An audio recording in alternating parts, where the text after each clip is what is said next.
Hey guys. Tonight we drift back to the red sands of ancient Kush, where dawn's rosy glow dances on the mud brick walls of Meroe, and the Nile's gentle current hums a lullaby just for you. You can almost taste the dust in the air, hear the distant clatter of pottery in the palace kitchens, and feel the weight of heavy gold necklaces dangling around your neck. Probably because you stole one from the gift shop earlier. Just kidding, don't try that at home. So, before you get comfortable, take a moment to like the video and subscribe, but only if you promise to dream of pyramids instead of your to-do list tonight. And while you're at it, drop your location and local time in the comments so I can feel even more international than I already am. Now, dim the lights, maybe turn on a fan for that soft background hum, and let's slip into the back corridors of Kushite power. Imagine yourself as the daughter of a high-ranking noble in Meroe around 40 BC. The capital city sprawls before you, an oasis of date palms and soaring pyramids built 1,000 years before Rome even looks your way. You play in shadowed courtyards where servant girls whisper news of the royal court's intrigues, an ivory-tusked elephant's trumpet in distant training grounds. A mainstream fact, Meroe, the seat of the kingdom of Kush, thrived from around 800 BC to 350 CE, famous for its iron smelting and powerful queens. Meanwhile, a fringe tidbit floats through the palace gossip. Some say the very same clay used to build these pyramids was mixed with powdered termite mounds to ward off snakes, because nothing says keep out like insect exoskeletons. Even as you toddle through mosaic-tiled halls, you sense politics moving around you like a slow river current. Tribes from the west send tribute of ebony and ostrich feathers, southern farmers grumble over rising Nile floods, and your mother, Queen Amanirenas, teaches you that loyalty is built as carefully as a fort's stone ramparts. Historians still argue whether her tutors taught her archery for ritual display or genuine battlefield prowess, but you know your tiny hands can draw a bowstring smoother than any court musician's harp. By age 7, you're stealthily practicing with a wooden bow behind banana groves, aiming at birds that probably never asked to be targets but contribute to excellent early training. At dinner, platters arrive of grilled fish, tilapia caught upstream, and bowls of sorghum porridge spiced with coriander. You sneak a taste of honeyed dates, tucking a dollop under your tongue so your tutor can't spot you smuggling sweets. Joke 1. It's the only time in history someone was happier to have sticky fingers. The scent of frankincense drifts from incense burners, mixing with the river's briny breeze. Your nursemaid tells you stories of the god Apimak, a lion-headed warrior deity whose roar could part armies. You giggle because you once wore a papier-mâché lion mask and tried roaring at your pet monitor lizard, only to have it stare back like, "Really, kid?" Light joke 2. Even ancient lizards knew how to judge talent shows. As dusk settles, palace guards in bronze helmets practice marches on the courtyard stones, their spears clicking like distant hail. You climb a low wall and pretend to be one of them, puffing out your chest as if you'll someday lead these same soldiers.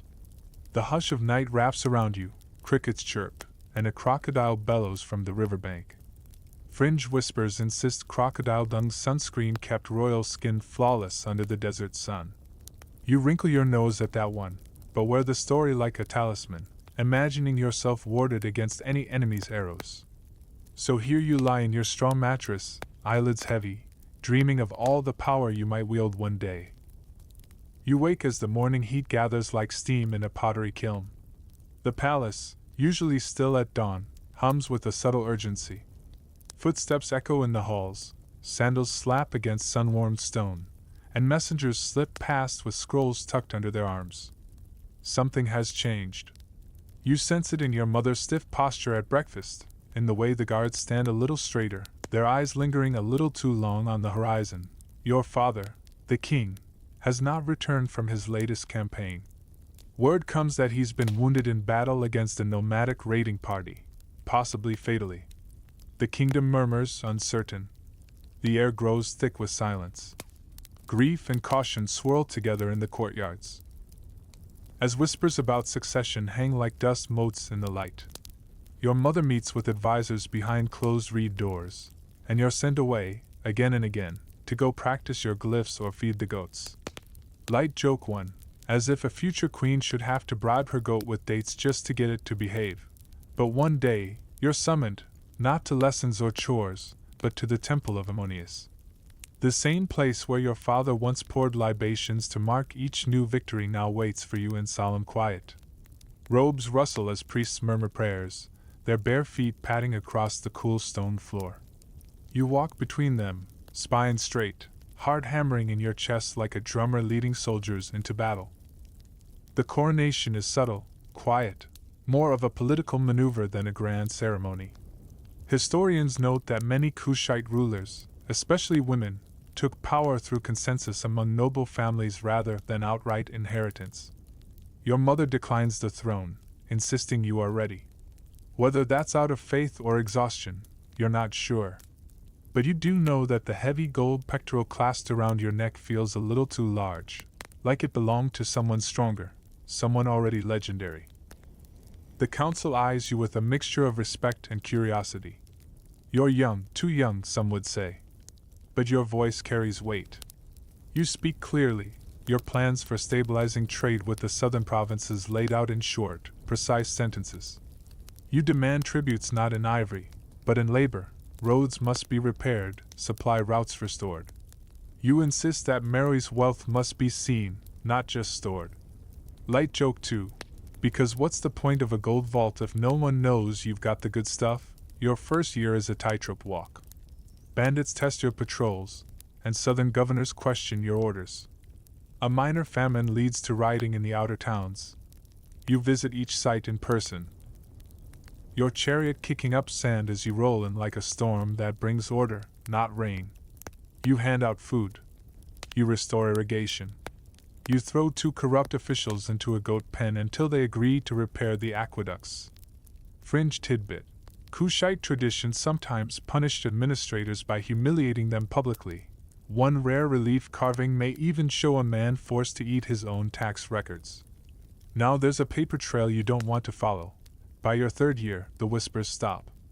Even the oldest generals call you Kandake now, the title reserved for queen regents or warrior queens.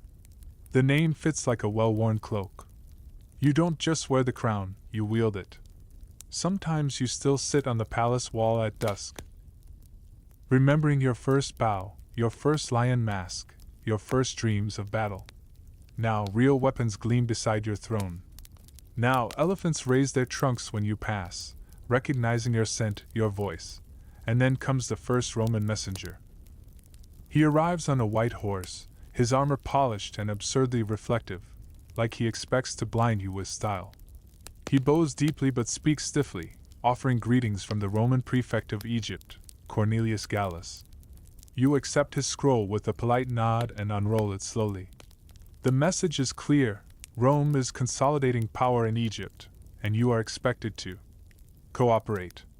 It is not a threat. Not exactly. But it tastes like one. You smile. You hand the scroll back. You offer him a gift, a box of peppercorns and carved ivory, and suggest he return to Alexandria with your regards. He leaves looking slightly confused, which is exactly how you like your diplomats, unsure whether they've been complimented or insulted. Later, in your private chambers, you stare at a map of the Nile. You trace the route from Meroe northward, toward Roman-controlled Thebes and Elephantine Island. The sandbanks, the rocky cataracts, the dense thickets, each one a strategic point. You realize then that the game has changed. Power isn't just about grain and gold anymore. It's about borders. About who controls the river. That night, the moon glints off your crown as you lean on the palace balcony. You hear distant drums, the low chant of priests in the temple beyond. You take a long breath and whisper to yourself, not a prayer, not a curse, just a promise. They will know your name. The air grows heavier with each passing moon. The Nile, always a source of calm and commerce, now feels like a thread pulled taut. One wrong move and it might snap, unraveling everything you've built. You sit in court beneath the coiled golden cobra atop your headdress, listening as more messengers arrive. Some bear trade updates. Others bring less welcome news. Roman forts are springing up along the southern edge of Egypt, and the Roman tax system is now extending farther south than ever before. Still, trade continues, for now. Kushite ivory and gold are in high demand, and Roman wine and linen flow into Meroe in return. These cross-cultural encounters are delicate dances. Traders arrive wearing Roman togas but speaking the clipped dialects of Nubian middlemen. Markets bustle with Greek inscriptions carved beside Meroitic graffiti.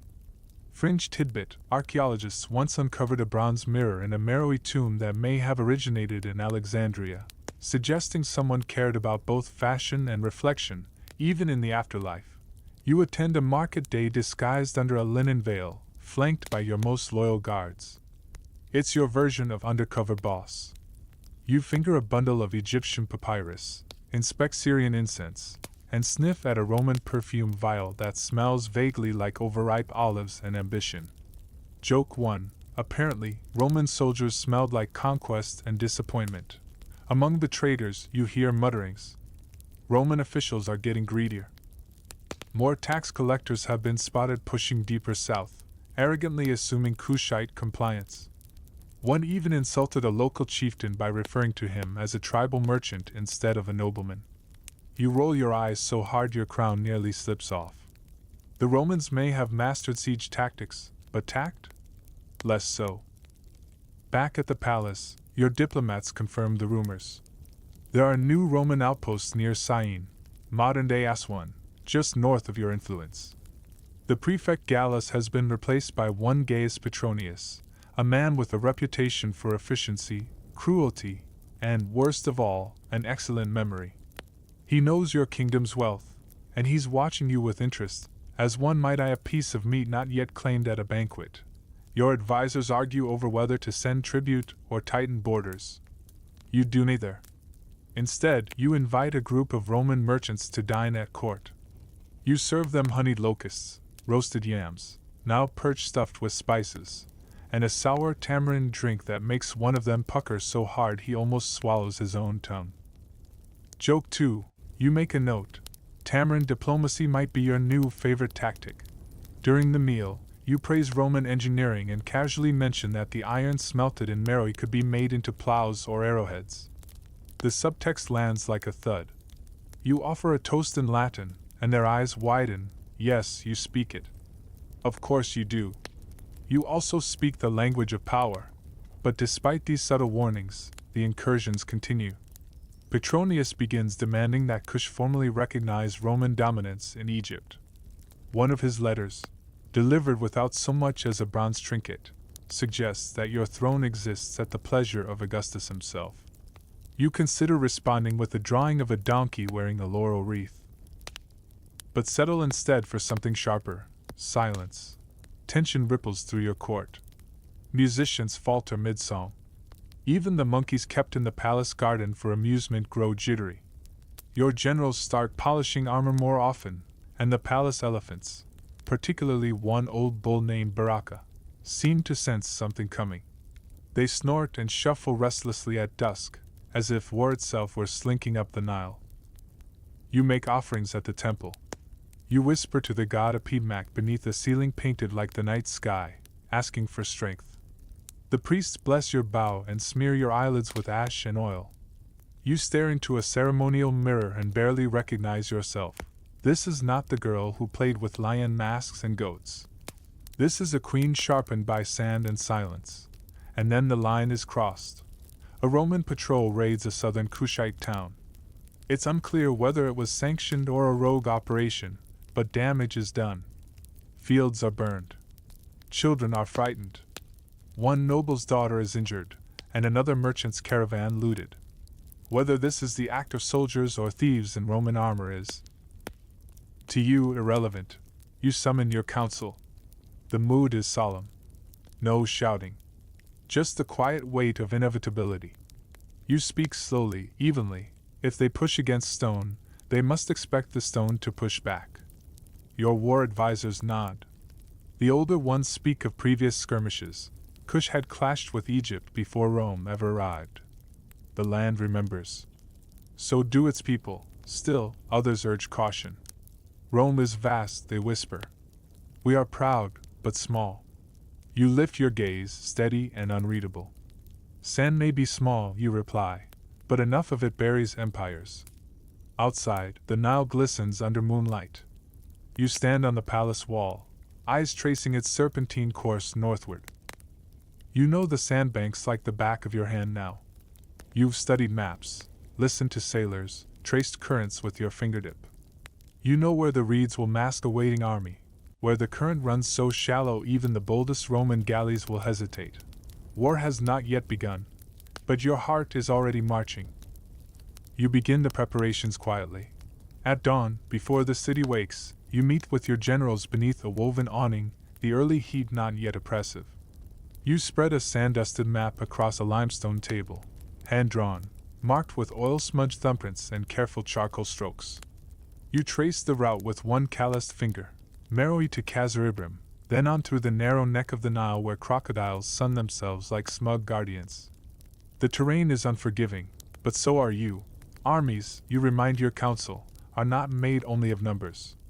They are forged from strategy, belief, and very well-fed elephants. You call up the commanders of your war elephants, Baraka included. The old bulls still as ornery as a windswept priest, and instruct them to begin conditioning for long-distance marches. The creatures are trained not just to charge, but to carry supplies and intimidate with mere presence. Joke 1. Nothing says good morning, roam quite like a trumpeting elephant at your border. Blacksmiths begin to work around the clock, crafting iron-tipped spears and reinforced leather shields. Kushite ironworking, after all, is renowned throughout the region, a fact your artisans take personally. One smith insists on engraving tiny sunbursts on every arrowhead, so even our weapons carry the light. You visit the barracks next. Young men and women drill in the sandy yard, faces streaked with sweat and dust. You walk between them, saying little, just watching. The sight fills you with something hard to name, not pride exactly, but a certain steadiness. These are not mercenaries. These are your people. Meanwhile, the palace scribes are dispatched with coded messages. Alliances must be reaffirmed. Neighboring tribes loyal to the Kushite throne receive offerings: salt, incense, dried fish, spears etched with glyphs. One tribe returns a message etched on bark: the river bends with you. Historians still argue whether this moment marked the official declaration of war. Some believe you sent a formal notice to Petronius. Others claim the first blow came without warning, like a lion emerging from tall reeds. The truth, like most things wrapped in silk and myth, lies somewhere in the middle, because even as you prepare for battle, you keep the rhythms of court moving. There are still markets to tend, marriages to bless, and disputes to settle, like the two farmers who keep arguing over a goat that seems to belong to neither of them. Joke 2, you resolve it by letting the goat decide, and it promptly eats your sandals. Your counsel continues to urge caution. Rome will retaliate tenfold. One advisor murmurs. You nod. Let them, you reply softly. But we'll make sure it costs them. And so, the march begins. You do not leave in fanfare. There are no trumpets, no parades. Just the shuffling of sandals, the soft snort of elephants, the creak of leather straps pulled tight across backs and brows. You ride at the front, not in a litter, but on horseback, wearing your armor of polished bronze and sun-baked linen. The heat presses down like a blanket of coals, but you're used to it. You learn to sweat like a soldier, not just reign like a queen. The march across the Nile sandbanks is grueling. The sand shifts with every step. Your forces follow paths known mostly to traders and smugglers, narrow tracks where palms bend with the breeze and ibises scatter like ghosts. At night you camp in silence. Fires are small, laughter muted. You sleep with your sword nearby, dreams thick with river fog. Still, there is beauty. You pass rock outcroppings painted with ancient glyphs, elephants carved beside gods whose names no one speaks anymore. You spot a flock of pink flamingos lifting off the marshes in unison, their wings catching the moonlight. You hear drumbeats in the distance, friendly villages offering blessings from the shoreline. These moments are your armor too, just as much as the shield strapped to your back. One evening, your scouts return with word. A Roman garrison sits lightly manned just ahead, near Selches. not the main force. A checkpoint. But a message needs to be sent. At dawn, your troops surround the outpost with military precision. The elephants remain at a distance, quiet as statues. Your archers take position in the reeds, arrows nocked and ready. You ride forward under a white banner, flanked by your elite guard.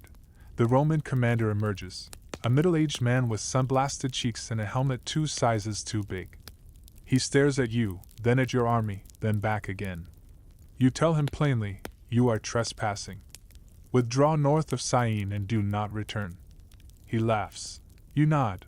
Then your archers fire, just one volley, into the sand around his feet. The message is clear. You turn and ride away. He does not pursue. That night, beneath stars that burn brighter than they ever do in Rome, you light a ceremonial torch and plunge it into the river. It floats for a moment, then vanishes in the current. The war has begun. The Nile is a ribbon of silver beneath the early dawn, winding its familiar path north, utterly indifferent to the wars of mortals. You rise with the sun, greeted by the smell of damp linen, crushed reeds, and the lingering smoke from last night's campfire. Your soldiers are already stirring, wrapping headscarves, inspecting weapons, stretching limbs stiff from sleep on bare ground. You press forward along the water's edge. The terrain is changing. Sand gives way to rockier banks. The air is thick with insects, and you swat them absently, already daydreaming about your palace gardens. Joke 1. Who knew declaring war meant so many mosquito bites? Your scouts bring word of increased Roman activity ahead. Petronius, it seems, is not just watching anymore. He's moving. His forces have taken control of key outposts in Lower Nubia, and his patrols are reportedly interrogating local villagers, confiscating grain stores, and building fortified camps. You listen silently to the report, your jaw clenched just tight enough for your cheek to ache. You arrive at Kazaribrim, once a vibrant center of regional administration, now eerily quiet. The Romans abandoned it hastily days before, taking most of their supplies and leaving behind only broken clay jugs and a single sandal. You examine it for a moment, leather worn thin, Roman stitchwork precise, and toss it into the Nile. Joke 2. If I ever go down in history, may it not be for my footwear. Your forces move into position. You set up a forward base along the river, beneath the shade of date palms. From here, your generals coordinate a series of fast raids, small, precise, and surgical. Grain caravans meant for Roman garrisons disappear into the desert. Water supplies are diverted or spoiled. Supply lines, always a Roman weak spot, become your favorite plaything. It's during this phase of the campaign that your forces capture several Roman prisoners. Not high-ranking, just scouts and young soldiers. You personally order that they be treated humanely, fed, watered, and questioned without violence. Your scribes record the interrogations, noting troop sizes, supply routes, and the Roman perception of your campaign. Here's the fringe tidbit. One captured Roman confesses that his unit thought the Queen of Kush was a myth, a kind of desert legend invented to frighten new recruits. He looks at you as if you're a ghost come to life. You smile faintly and let him keep that belief. It's good for morale, yours, not his. As the days stretch on, the heat becomes brutal. Your people know how to march in it, how to wrap fabric to trap sweat for cooling, how to chew dried melon rinds to stay hydrated. But even so, tempers grow short. You hold evening meetings under the stars, letting your commanders speak freely. You ask questions, listen deeply. Your leadership isn't born from fear or ceremony. It's forged in long silences and good jokes. Historians still argue whether it was this phase, your calculated disruption of Roman logistics, that truly destabilized Petronius. Some suggest he underestimated you. Others believe he didn't fully understand the terrain or the will of the Kushite people. Either way, his next move is reckless, in retaliation for your raids. Petronius marches south, hard and fast. He overruns several small outposts and pushes deeper into Kushite territory than any Roman before him. His strategy seems simple: overwhelm and intimidate. But there's a flaw. His forces are overextended, reliant on long supply lines, and unfamiliar with the narrow river paths you know like the veins on your own hand. You don't panic. You don't even change course. Instead, you begin your return march, not out of retreat, but design. You draw Petronius in deeper, knowing the desert around Nepeta will not be kind to his heavy armor and rigid formations. Still, the cost of this maneuver is real. As your army pulls back, you receive word that Nepeta, one of your most sacred cities, has been attacked. The temples are looted. The statues of the gods are dragged down. Roman banners flutter from the ramparts like mocking kites. You do not cry. You do not scream. You do not even speak for an entire day. You simply sit beside the Nile and watch a heron stalk its prey. You watch the ripples in the water, the slow blink of sunlight through papyrus reeds. You wait for the rage to settle into something sharper, and then you rise. You summon your war council, and you plan the counterattack. By now, word of Petronius's insult has spread far beyond your own troops. Even among the elders who once urged patience, the mood has shifted. Nepeta was not just any city. It was the heartbeat of Kushite culture, the burial place of queens and kings, the city where the gods themselves were said to rest between sunrise and sunset. For the Romans to desecrate its sacred grounds was not a tactical victory, it was an affront. And affronts, you decide, deserve choreography. You don't respond with fury. You respond with theater. As your army gathers once more, you order the weavers of Meroe to produce new standards, great fluttering banners bearing the image of a lioness standing astride the Nile. They ripple like flame as you march. You ride at the center of your army, flanked not only by soldiers and elephants, but musicians beating rhythm on wide-hide drums. If the Romans wanted spectacle, they'll get it, just not the kind they expected. This time, you head north with no intention of skirmish. You intend to seize. The plan is elegant in its simplicity. Strike at Syene, the Roman outpost just beyond the border of traditional Kushite territory. Its fortifications are strong, but not unbreakable. More importantly, its location makes it both symbol and lifeline, close enough to Roman Egypt that its loss will be deeply embarrassing, yet far enough that reinforcements will be slow. You split your forces, moving through terrain most Roman scouts consider impassable. And here's where the ancient knowledge of your people shines. You take the narrow dry gulches, the forgotten footpaths through acacia thickets, the barely there gained trails that lead to secret wells. Joke 1. It's not every day a Roman outpost is outmaneuvered by a marching column that includes war elephants and lunch breaks. At night you give rousing speeches. But you also tell stories, half myth, half history. You speak of Candace, the queen who ruled before you, and how she faced a locust swarm without flinching. You retell the legend of a talking crocodile who betrayed a Roman fisherman and now haunts the Nile. Your soldiers laugh softly. They eat well, sleep light, and polish their blades with slow intention. One evening, a scout returns with surprising news. A group of disaffected Nubian auxiliaries, locals once conscripted into Roman service, have defected. They ask to fight under your banner. You welcome them with food, water, and new uniforms. It's a small but symbolic turning point. Not only are you resisting Rome, you're reversing its pull. Your approach to Syene is silent. At dawn, the attack begins, not with a roar, but a whisper. Your archers move first, slipping into position like reeds on the riverbank. Next come the infantry, low and fast, bypassing the obvious gates. And then, with slow grandeur, the elephants approach. Baraka leads them, draped in gold-threaded cloth, tusks capped with polished bronze. The ground seems to tremble, not from weight, but from resolve. The defenders of Syene are not prepared. They expect a Kushite queen to protect her home, not to invade theirs. And certainly not with this kind of precision. Joke 2, they probably thought you'd arrive late and sand-covered. Not early and terrifying.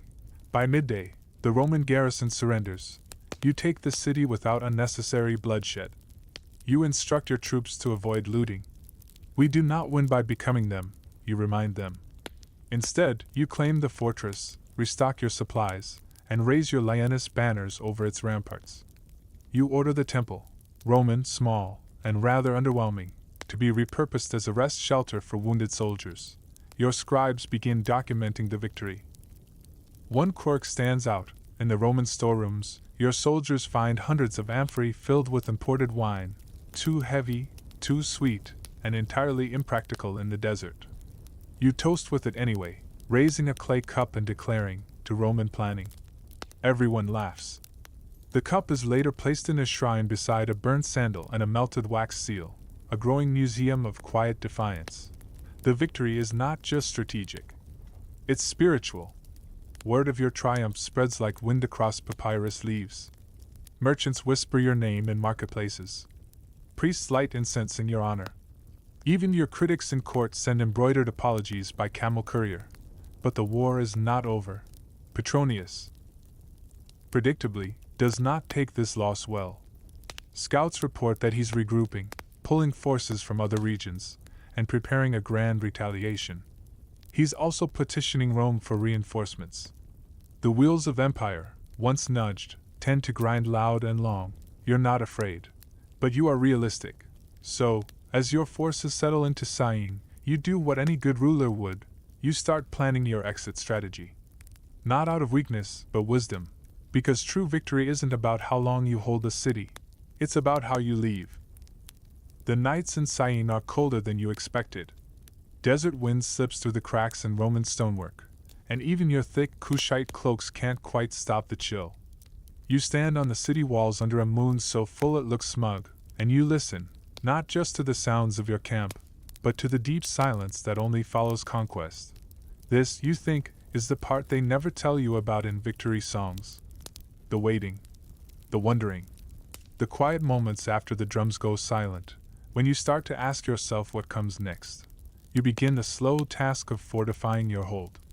Not just with bricks and gates, but with relationships. You send out emissaries to nearby villages, both Nubian and Romanized, offering protection and fair trade. You order your soldiers to spend coin in local markets instead of commandeering supplies. Slowly, the city begins to feel less like an occupied outpost and more like a joint venture. Joke 1, you've essentially become the world's most intimidating town mayor. But you're no fool. You know this can't last forever. Your scouts return from the north with grim expressions. Petronius is moving again. He's gathered a larger force, heavier, more disciplined, with new siege equipment. It's clear he's determined not just to retaliate, but to make an example. And so, you begin the hardest work of all, preparing to leave something you just won. You organize a phased withdrawal, quiet, orderly, and confusing enough to leave Petronius guessing. Supplies are disguised as offerings to the gods, shipped south on barges marked with religious symbols no Roman would dare disturb. You even leave a few watchfires burning atop the walls to make it seem like the city is still fully manned. Before you go, you leave behind a surprise. In the central plaza, where a Roman statue once stood, you place something else entirely, a tall wooden effigy of a lioness standing on a crocodile's back. Carved quickly but with elegance, it's your final calling card, a silent joke, a declaration, a warning. Fringe detail here, that statue would reportedly remain in Syene for decades. Roman children would dare each other to touch it at night. Some locals would even swear it growled during sandstorms. Historians dismiss this as legend, of course. But legends, as you know, have their uses. Your march south is not a retreat. It's a repositioning. You head back toward Kushite heartland. Not in shame, but with the confidence of someone who's just taught a lion to blink.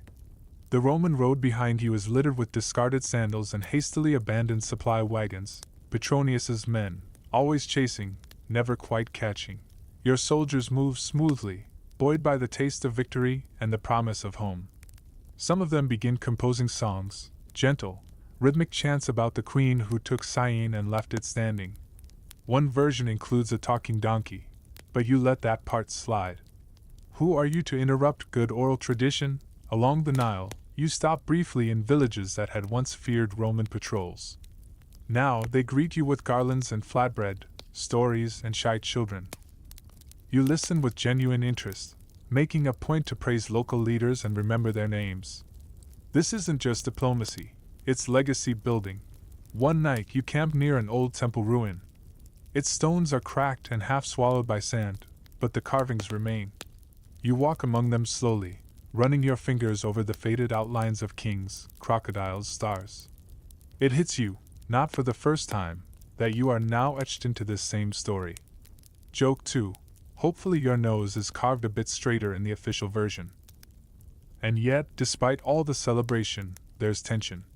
You know Petronius isn't finished. He's too proud, too Roman.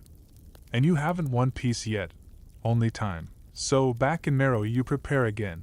You bolster your forces, but not with brute numbers. Instead, you commission faster boats for Nile patrols. You invest in improved signaling systems, smoke, drums, polished bronze mirrors. You encourage merchants to carry messages in coded symbols, disguised as trade weights. You also do something no one expects. You begin reaching out to Egyptian priests. Not Roman collaborators, but those caught in between, displaced by conquest, angry at Rome's religious apathy, quietly nostalgic for southern ties. You invite them to Meroe. Offer them sanctuary, food, scrolls, a place to worship as they choose. Historians still argue whether this was a tactical move or genuine diplomacy. Some say it was meant to undermine Roman authority by reclaiming old spiritual networks. Others think you just wanted to give exiled thinkers a place to be heard. The truth? Probably both. You've always known that soft power has sharper edges than swords. The campaign season closes with a strange sense of quiet. Petronius halts his advance at the first cataract. He's frustrated, wounded in pride, unable to pin you down. He sends envoys, stiff, pale, sweating through their armor, to request negotiations. You meet them in a shaded tent along the riverbank. You wear gold-threaded linen and a crown of braided papyrus. You smile, slow and deliberate. Joke 3. It's amazing how many negotiations improve when the opposing general has just been publicly outmaneuvered by a woman on a camel. The talks begin. And though nothing is signed, not yet, you see it in their eyes. Respect, yes, but more than that. Wariness. Admiration. The distinct look of someone realizing that the story they were told about you, desert queen, savage rebel, fringe threat, was deeply, hilariously wrong. You send them off with baskets of figs and a note written in elegant demotic script. Come back when you're ready for real peace. And then you return to your tent, sit quietly, and let yourself breathe. For a moment. You wake before dawn, the first breeze of the Nile rustling your tent flaps like a whisper from the gods.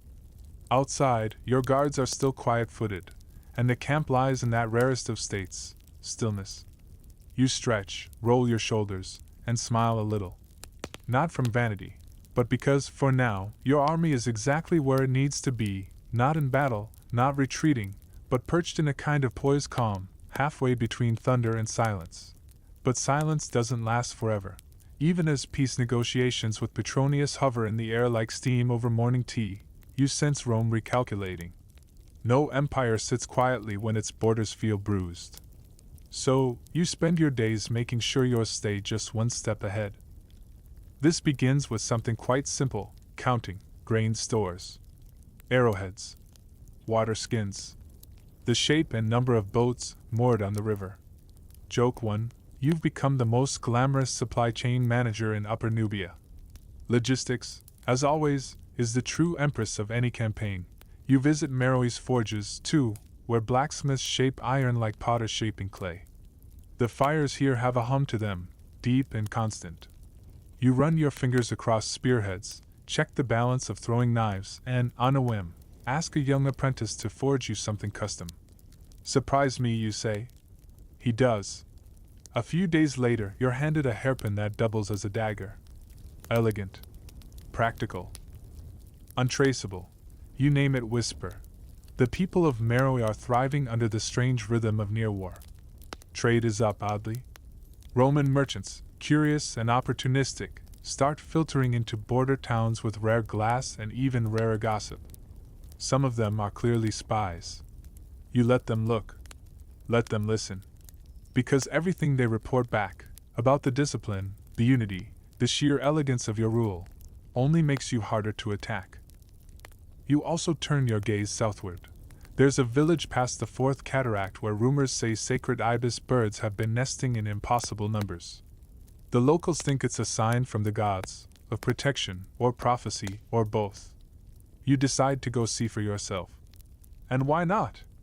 Even queens need field trips. The journey is leisurely. You bring a small retinue, a few scholars, and a chef who makes a stew so good your guards start composing haikus about it. You ride Baraka again, who enjoys the open stretches of sand and occasionally tries to eat the local shrubbery. On the third day, your party pauses beside a gorge where stone lions have been carved into the cliffside, ancient, weather-worn, and oddly polite in their expressions. The ibis rumors turn out to be true.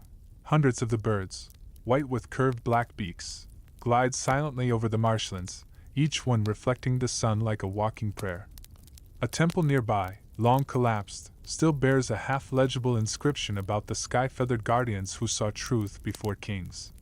You stand there a while, eyes half closed, letting the breeze carry the birds' soft honks across your ears like lullabies. You don't need to interpret the omen. It's enough that it exists. That evening, your scholars light small lamps and recite poetry from memory. One of them, an older woman with a voice like cool water, shares a tale about a goddess who turned a Roman spear into a lily to spare a grieving mother. You file that away. Not because you believe it'll happen, but because it reminds you why you fight. Back in Meroe, the peace talks continue, mostly through messengers wearing their best we're definitely not spies faces. Petronius is stuck. He can't advance further into Kush without overstretching supply lines. He can't retreat without embarrassment. So he sits near the first cataract, chewing olives and hoping you make a mistake. You don't. Instead, you do something petty. You send him a gift, a bolt of Meroitic silk embroidered with a map of the Nile, one in which Syene has a small lioness paw stitched over it. No words. Just art. Joke 2, subtlety is best when it comes with thread count. It's around this time that your allies in Egypt begin to whisper back, not loudly. Not yet. But there are signs. A Roman priest who quietly offers to smuggle a scroll south. A merchant who changes his shipping routes to favor Kushite ports. Even a centurion's wife who sends you a fan carved with tiny hieroglyphs spelling strength and stillness. This, too, is victory. Not in bronze, but in patience. One afternoon, you meet with your cartographers. You spread out maps like a quilt of possibility: rivers, trade routes, Roman forts, unexplored mountain passes. You tap one particularly crooked line and ask, "What's here?" No one knows. You smile. That's exactly what makes it valuable. You're planning, not just for the next season, but for the next decade. That's the part Petronius never understood. He fought for territory. You fight for time. And your people give it to you, in loyalty, in stories, in steady hands carving stone or weaving cloth or whispering lullabies to the children who will inherit this dust. Joke 3. History books may call this a pause in hostilities, but you know better. This is the part where you sharpen your smile. Feed your elephants, and write new lullabies in the margins of maps. The war isn't over, but neither are you. The rains come late that year, creeping across the land like a shy guest unsure if they're welcome. You sit beneath the stone awning of your palace veranda, watching fat droplets kiss the red dirt below, and listening to the dull percussion of water on limestone. Even the camels seem quieter. There's something about rain in the desert. It doesn't arrive, it unveils. This temporary hush gives you space to think. And when a queen has time to think, empires should worry. You spend your mornings walking the palace garden, which isn't a formal affair, more of a curated patch of resilience. Fig trees, sour tamarind, and those ridiculous trumpet-shaped flowers that somehow bloom sideways. The garden isn't just for show, it's part of your medicine stores. One of your court herbalists, an old woman with exactly 2 teeth and endless authority, shows you how to dry the roots just so. They'll later be brewed into a tea that supposedly helps with war fatigue. Joke 1. You suspect it mostly helps people fall asleep while pretending to listen to your generals. Evenings are spent with the scribes. You begin commissioning a new mural. This one to commemorate your march north and the brief, burning torch you lit in sighing. You dictate scenes in slow, deliberate bursts, not just of battles, but of moments. The lioness statue. The quiet temple with ibis shadows. The silk map gift. You insist that even the cook who invented that god-tier stew gets a small panel. He fed an army. You remind the skeptical scribe. That's more than most kings manage. You also add something peculiar, an empty space. It's not a mistake. It's a placeholder, for the next triumph, perhaps. Or for whatever moment follows peace. You don't know what it will depict yet, but you want it waiting. Ready. Elsewhere, the region shifts under your fingers like wet clay. A border town floods, displacing families. You personally organize aid. Not through decree, but with rolled-up sleeves and a very muddy sandal. When people see their queen knee-deep in silt helping to rebuild a grain store, they remember it longer than any golden statue. One boy tries to hand you a frog as thanks. You politely decline. Joke 2, diplomacy, it turns out, includes amphibians. Meanwhile, rumors drift in on merchant breath. Apparently, Petronius has built a new fort along the Nile, not far from the old temple ruins. His forces are smaller now, more defensive. A scar, not a sword. The locals call it the cage with no door. You note that phrase. It sounds like something that will age into a proverb. Despite appearances, you don't trust this quiet. You convene your council, nobles, merchants, warriors, even the occasional priestess who insists on bringing her cat. Together, you discuss strategies for maintaining pressure without open provocation. Trade harassment, perhaps. A little show of naval prowess. Or something gentler, poetry exchanges, laced with double meanings. Cultural dominance by innuendo. One of your younger generals proposes a theatrical reenactment of the Battle of Syene. You raise an eyebrow. Who plays Petronius? You ask. There's a long pause. A goat? Someone suggests. The room erupts. You approve the performance on the spot. Joke 3. If you can't win wars with goats. Are you even trying? But beneath the laughter, a plan forms. You send diplomatic gifts north. Olive oil, carved ivory, papyrus scrolls with carefully neutral myths. Not threats. Not even warnings. Just reminders that Kush exists, and thrives, and watches. Simultaneously, your weavers begin producing a new fabric pattern. Blue and ochre swirls, echoing Nile eddies, stitched with an emblem you haven't used before, an open eye. No words. Just symbolism. You distribute it through the trade routes, mostly south at first. Ethiopia, Punt, the Red Sea coast. Within a season, it begins showing up on belts, sashes, even sailcloth. It becomes a quiet trend. People don't know why it started, but they wear it anyway. Meanwhile, a delegation arrives. Not Roman, not directly. They're from a city-state that trades with Rome, but doesn't quite trust them. The emissaries are soft-spoken, heavy-robed, and far too clever. You entertain them in your palace's southern hall, beneath a painted ceiling of stars that some visiting astronomer once insisted was at least half accurate. They offer flattery first, then spices. Then a question. Would Kush, perhaps, be interested in a more permanent alliance? You smile slowly. What kind of alliance? They lean in. The kind Rome doesn't see coming. You don't say yes. Not yet. But you don't say no either. You make tea. You show them your garden. You tell a story about ibis omens and lioness statues. And you ask what kinds of goats their theater troupes use. The truth is, diplomacy has always been theater. And you're finally playing lead. That night, you stand on your balcony and look west. Not toward war, but towards something even more demanding, sovereignty. The kind that isn't granted by treaties or parades, but is earned in whispers, trade goods. And folk songs sung 3 borders away. You hum one of those songs now. The one that started about you but has mutated beyond recognition. In one version, you ride a war elephant wearing golden armor. In another, you outwit a Roman general with riddles. There's even one where you tame a crocodile and ride it up the Nile, laughing the whole way. They're all lies, of course. But they're your lies, And that, more than any treaty, makes you real. The dry season returns with its usual flair, parched winds, sun-bleached stones, and a distinct sensation that your sandals are slowly melting into the earth. You wipe sweat from your brow with a square of embroidered linen, blue and ochre, of course, and lean over a map shaded by a hastily erected tent. It's the hottest part of the afternoon, and you're deep in talks with the visiting envoy from Aksum who apparently believes heat stroke is just a suggestion. You're not here to march. You're here to draw lines, carefully, confidently, and with the kind of political flair that would make even Rome nervous. Because now, it's no longer about reclaiming Syene or defending borders. It's about redirection. Kush, under your rule, has pivoted from resisting to reshaping. You begin the day with two simple goals. 1. Make sure your trade routes grow like vines, unpredictable but strong. 2. Keep Petronius guessing. Petronius, by the way, is still camped near the border.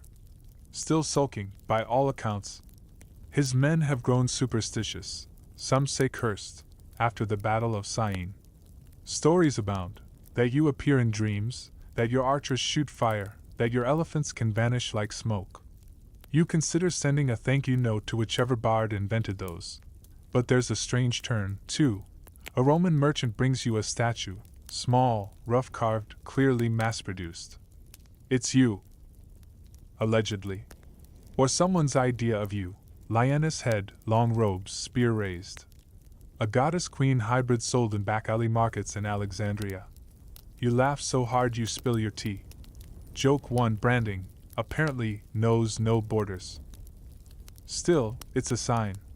Symbols of your leadership, real or imagined, have begun to move without you. That's the kind of power Rome can't siege. As you sit with your advisors, you start to formalize what you've only hinted at until now, a Kushite coalition. Nubia to the heart, but drawing in allies across the Red Sea basin. Merchants from Punt, priests from Napata, even some defectors from Romanized cities who are tired of golden eagles and tasteless bread. You draft a charter of shared prosperity. It's a loose document, full of riddles and metaphor, because the best alliances are the ones no one can quote in court. One passage mentions the river that flows backward, carrying stories and salt. No one knows what it means. That's precisely why it works. Meanwhile, back in Meroe, your artists complete the mural you began during the rainy season. It's breathtaking. The lioness statues flank the central panel, and a dozen tiny vignettes circle the edge like constellations. The boy with the frog made it in. So did the goat theater. And there, right at the top, is the blank space you ordered, a pale, deliberate silence in a world of color. Your youngest niece asks if it's a mistake. You shake your head. It's a story we haven't lived yet. But while the story waits, scholars argue.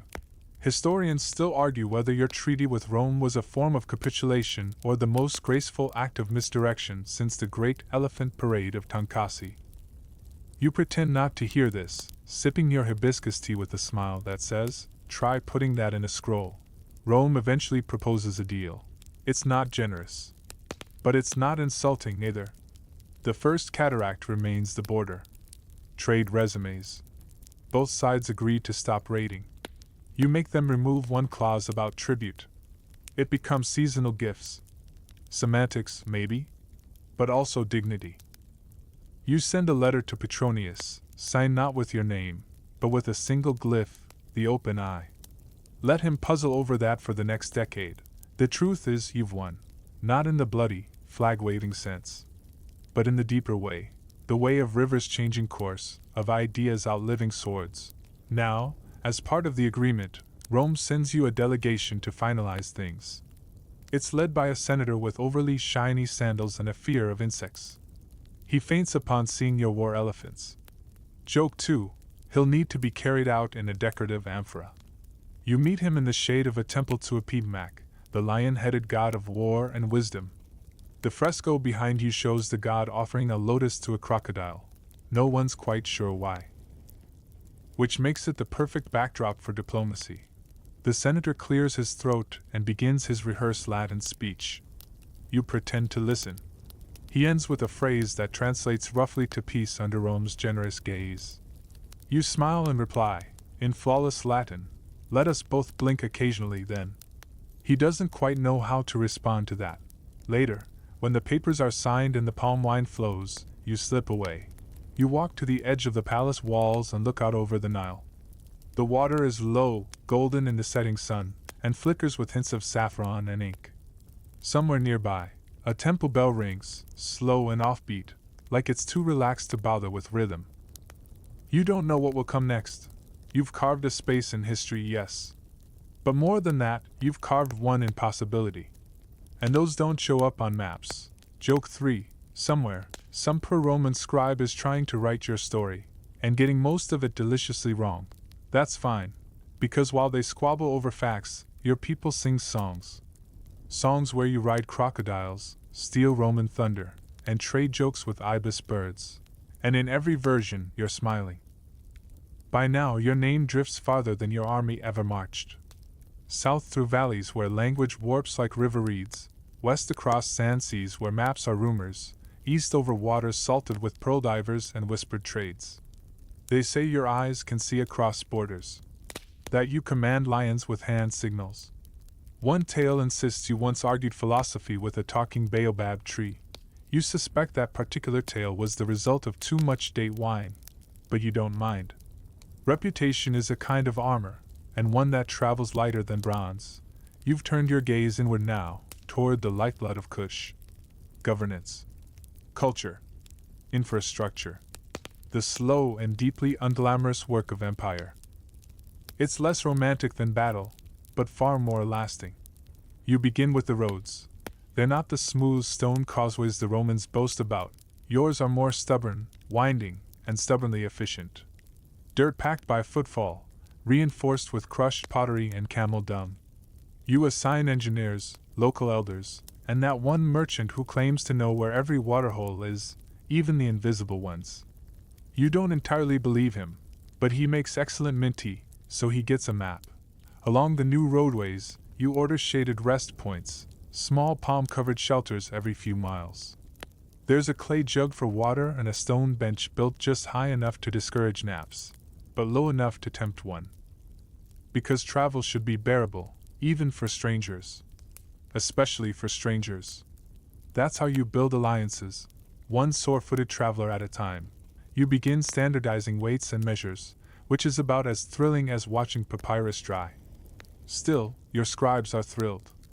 You now know exactly how much a basket of wheat means across 3 provinces and 6 dialects. Joke 1. Finally, your tax collectors can argue with precision. In Meroe, artisans flourish under your patronage. Jewelry crafted from river gold and cowrie shells. Pottery etched with spirals and sun motifs. You personally fund a textile workshop experimenting with rare dyes. One brilliant indigo takes weeks to extract from a particular beetle. The cloth it creates is so luminous that one Roman ambassador reportedly thought it was wet. He tried to shake it out. You watched him do it. Politely, of course. With tea in hand. You also encourage music. Kushite harps hum in courtyards late into the evening. Wind instruments carved from ivory send sharp, laughing tones into the desert dusk. You commission a new song cycle retelling the Battle of Syene, not with war cries, but with lullaby-like refrains. It's designed to be passed from grandmother to grandchild, quietly woven into memory. This is how you become folklore. One court poet compares you to the moon, distant, illuminating, and prone to silencing foolish men. You request that verse be embroidered onto a tapestry. Then you hang it behind the council chamber table, where all your generals sit. Purely coincidental. Meanwhile, visitors arrive from further afield. A delegation from India, bearing cinnamon and pearl-studded fabrics. They request a tour of your metallurgic furnaces, having heard you produce iron stronger than Roman blades. You oblige, naturally, but have your blacksmiths turn the conversation toward artistry, iron as sculpture. Not war.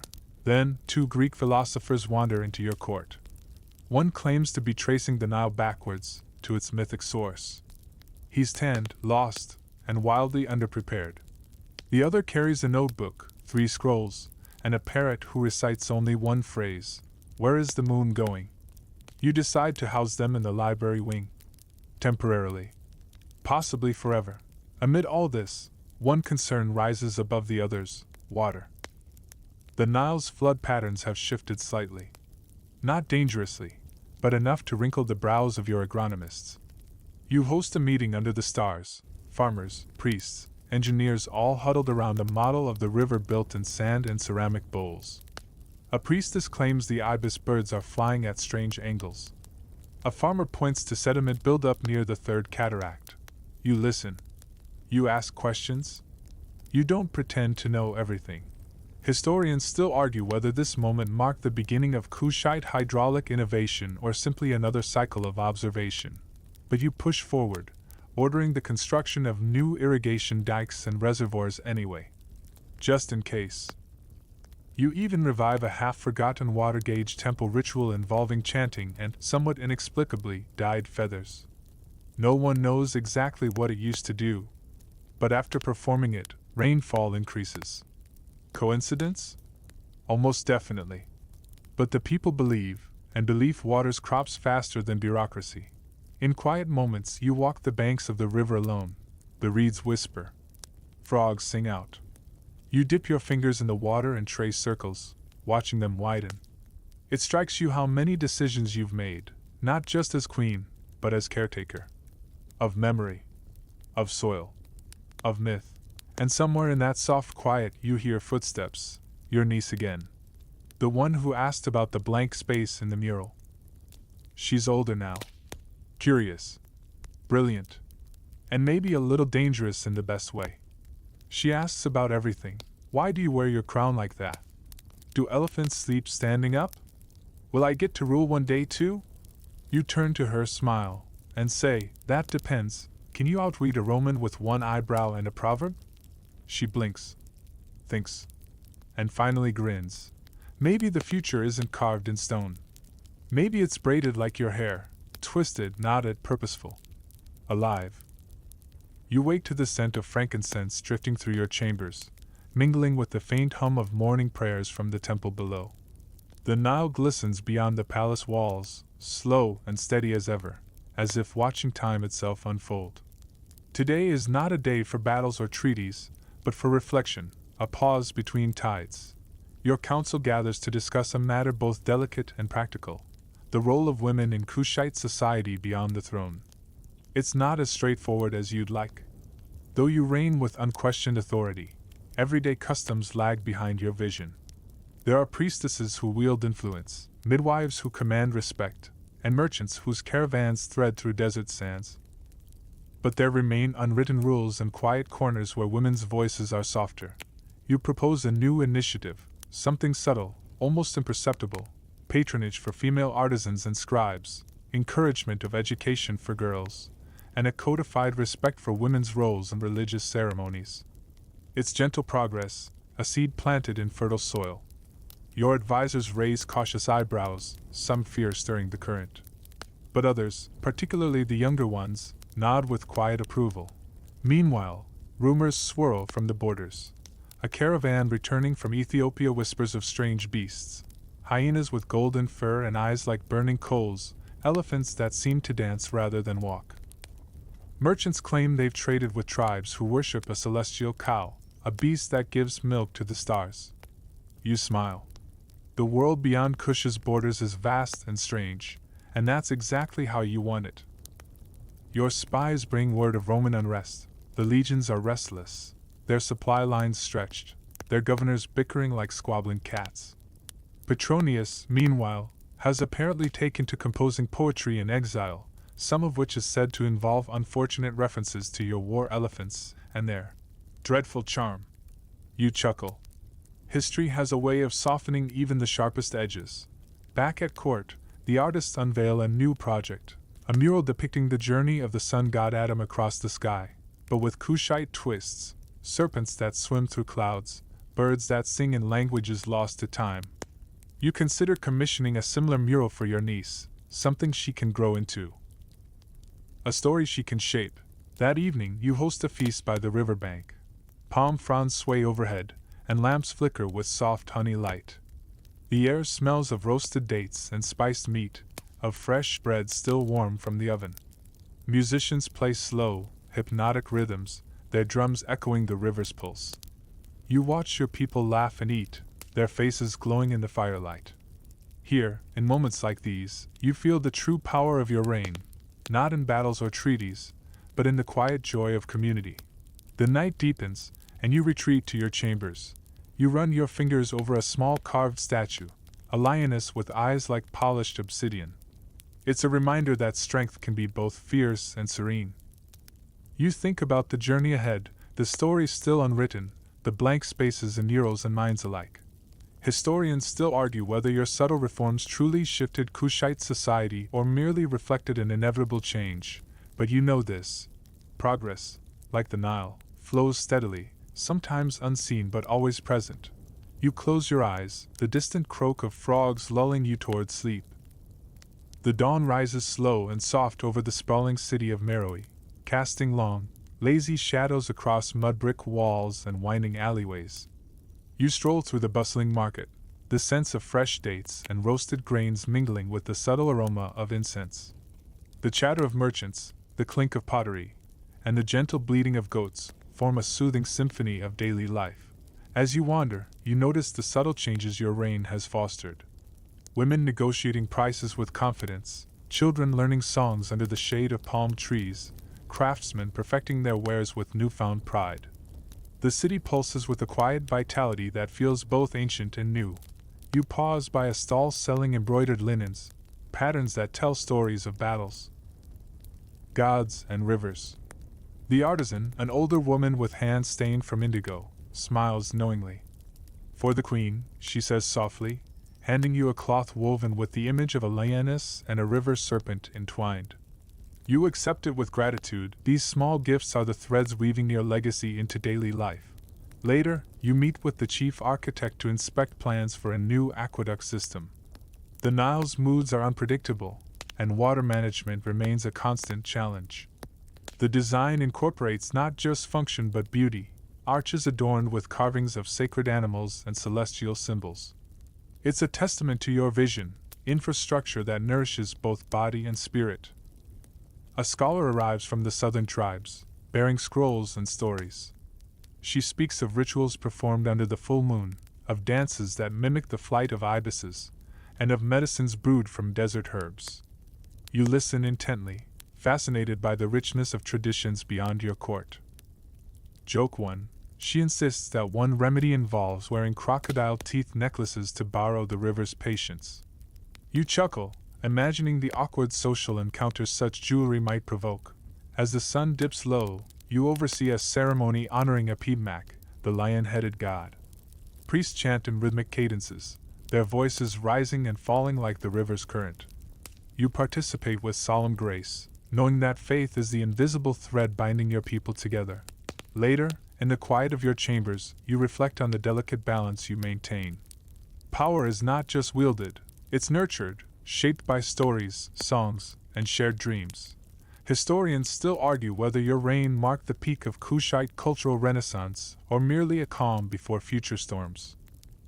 But you understand that history is never fixed, it flows, like the Nile, carrying with it the memories of those who dared to dream. You settle into your cushions, the embroidered linen draped across your lap, and let the soft rhythms of the night lull you toward rest. The days grow warmer, and with the heat comes a slower rhythm to life. You find yourself drawn more often to the gardens within your palace walls, a secret oasis where date palms rustle and fragrant jasmine climbs latticework. Here, the world's noise feels distant, and even the relentless Nile seems to pause. You stroll among beds of herbs, mint, coriander, and anise, each chosen not only for flavor but for their healing properties. Your personal physician, a wizened man with a penchant for crocodile dung sunscreen, a recipe he swears by despite your polite skepticism, shares his latest concoctions. You smile, amused by his confidence and the curious smells wafting from his jars. Today's lesson, the art of medicinal teas. You watch as he brews a delicate infusion from hibiscus petals, explaining its soothing effect on the body and mind. You try a sip, surprised by the tart sweetness. It lingers, comforting and gentle, like a lullaby for your senses. The garden also holds your collection of rare birds, ibises, doves, and even a proud falcon that occasionally escapes its cage to glide above the palace, a reminder of freedom within bounds. You sometimes imagine yourself as that falcon, soaring above sandbanks and ancient ruins, untethered and wild. Visitors come and go, each bringing pieces of the wider world. A Nubian trader offers ebony carvings, while a merchant from Alexandria shares tales of distant seas and sunken cities. You listen, always hungry for stories that stretch your understanding of what lies beyond your borders. At twilight, you gather with your inner circle to recount the myths that shaped your people. Stories of gods who commanded the stars, of rivers that sang, and of creatures born from dreams. One favorite recounts how the moon once lost its way and was guided back by a clever ibis, an ancient tale with new meanings for you now. You feel the weight of legacy in these moments.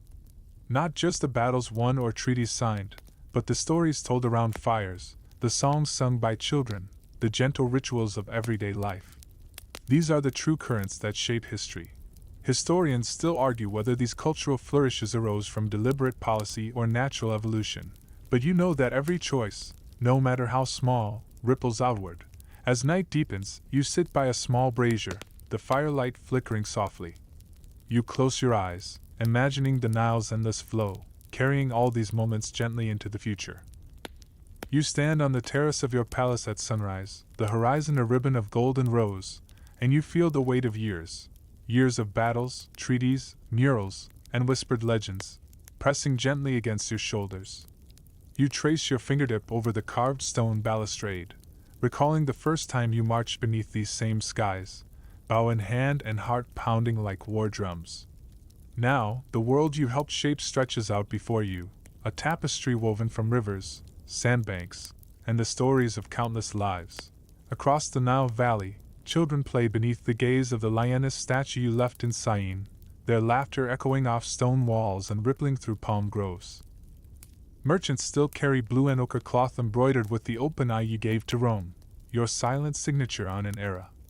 You smile, remembering how a simple bolt of silk became both gift and challenge, a hook that pricked at empire's arrogance and left a lasting mark on trade routes for decades. In Meroe's grand court, scribes diligently copy the mural you commissioned so long ago, panels of elephants tramping through reeds, ibises wheeling across painted skies, the blank space awaiting future triumphs. You recall how your niece once asked about that gap, whether it was a mistake or a promise. It was both, and still is, a reminder that history isn't finished until it's whispered into tomorrow's dreams. Light joke 1. You sometimes wonder if the blank space will someday depict an ibis riding a war elephant, just to keep people guessing. Today, envoys arrive from distant lands, Ethiopia, Punt, even as far as the Greek cities on the Mediterranean fringe. They bring gifts of cinnamon, pearls, and peculiar mechanical toys, wind-up birds that flutter for a moment before collapsing.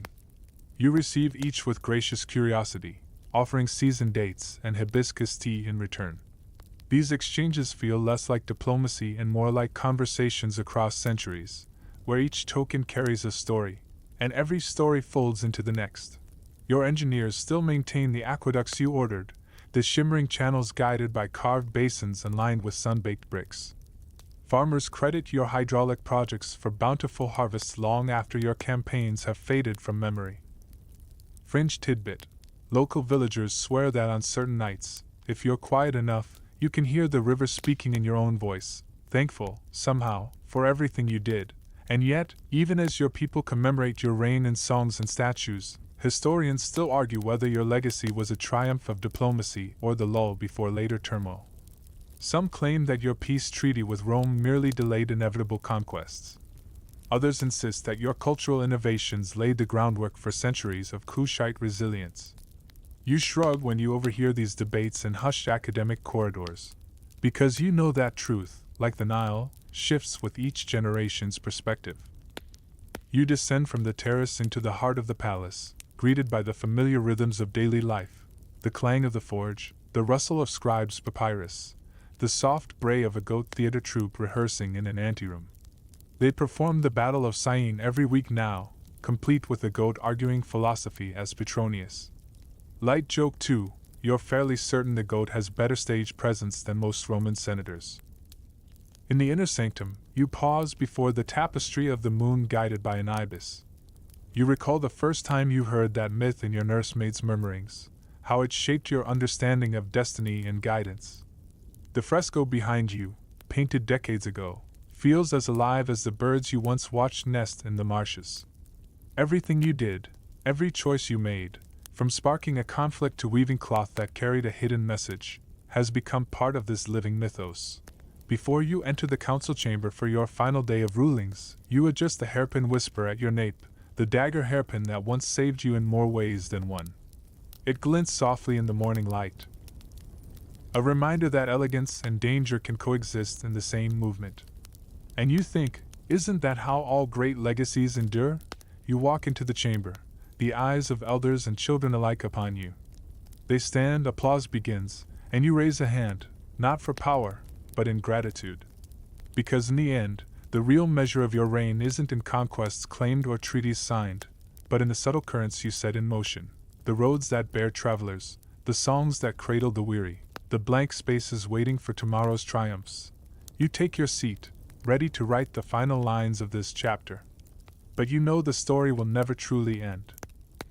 Now, the drumbeats have softened to a gentle pulse, the images of elephants and lionesses fading into a serene dusk of memory.